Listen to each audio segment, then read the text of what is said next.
Well, this alignment tool fits the pilot bearing, so that's a good start. I do have some bubble flares which look right, but we will try them in the master cylinder, and I also have a brand new master cylinder. So first things first, I want to see if this will actually work. In the clutch splines, the spline count is correct. And yeah, actually. So I'm not confident that that is in the pilot bearing.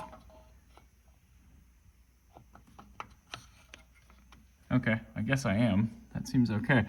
So I'm going to keep some constant, even pressure on that, and I'm going to tighten down the pressure plate bolts. That's pretty rad. Also, apparently my eyeball, pretty dead on. Butte. I probably won't throw in the trans today just because I have some events going on down here, but that looks real good, and that feels fantastic. So pretty happy about that. Well, another great piece of news. These are M12 by 1.0. Of course, that doesn't have the specs on it, and not sponsored by those guys, but as long as I can... I didn't think about that. I might need a 3/16 line instead of a quarter line. Shoot, I had both options too. Didn't even give that a second thought. Pitter patter, we've gotten at her. So anyway, yeah, there was my CAD drawing of the drive shaft. Not gonna show you the rest because it does my phone number on it, but there's my shaft. So it's about 1/4 inch longer than I wanted it to be, but I don't think that's gonna be a problem. So we got our CT30K flange here from the 6-speed. We've actually got the rear half of a 560 SEL drive shaft, which is the original shaft I bought. I didn't end up using. There was the other one I bought secondary and did end up using. So before we get all this assembled and put back into the car, I do have to throw the transmission in it. So I'm gonna do that right now, and then we will start checking some clearances. Then I have to start figuring out exactly what to do for a transmission mount. Before the trans goes in the car, I am going to hack off this little piece of aluminum right here, and then I'm also going to bevel this a little bit because I don't need pretty much any of that meat right there, and it might cause us clearance issues. I'm not going to cut the entire tab off just in case I do need to mount the shifter to it. I may end up cutting that off if it really turns into a problem, drilling the hole a little bit lower, but I don't think I'll have to. All right, we're gonna have to do a little hogging. Doesn't look too bad, but let me mark it up. This side looks pretty good, but I'm actually pretty glad I cut that ear off. Yeah, let me drop it back down here. It looks like we're gonna cut a pretty decent chunk of the trans out right around here. Well, I didn't want to have to do that twice. Let's see if it fits now. Damn it! So close. Well, at least we'll get a nice view as to how everything's working once I get this together. But yeah, I got a little more cutting to do. Ridiculous. All right, I've got 1, 2, 3, 4, and 5 bell housing bolts in, which is pretty good. And I'm gonna tighten those down. But we have engagement here, which is fantastic.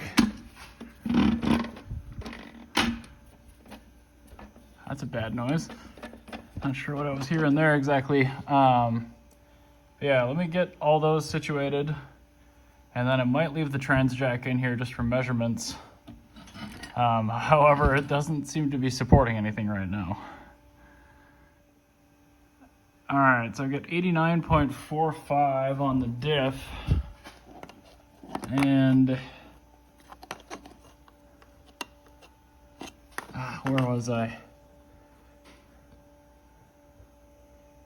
You can't see it, but it's at like 88.5, unfortunately.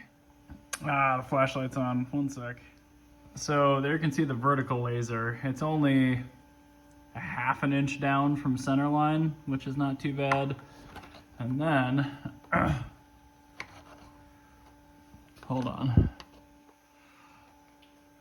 We're almost dead on for center for the side to side, but that's probably the same as it was before, and honestly, it was pretty good before. So I'm going to test fit the drive shaft, but that essentially tells me I need the trans all the way up. Well, it's not a very scientific method, but it looks really good, so I'm happy with that. And yeah, the drive shaft is going to be good. Looks like I get a little bit of clearance there, and I'll have plenty for the flex disc up here. So pretty happy with that. It doesn't look like I'm going to have much clearance at all for a shifter, so really have to figure that one out. The steel piece is nice because it actually builds it up just a little bit into the car, but that's going to take some test fitting. That's really not where I thought I was going to run into issues with the swap. But yeah, there's, I mean, you can see it's not a ton of room here. I would say 2 fingers, so it's going to be tight.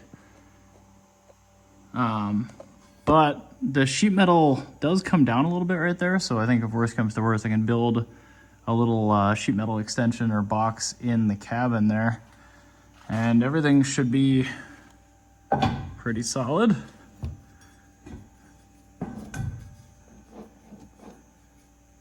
It sits on the bushing, all right.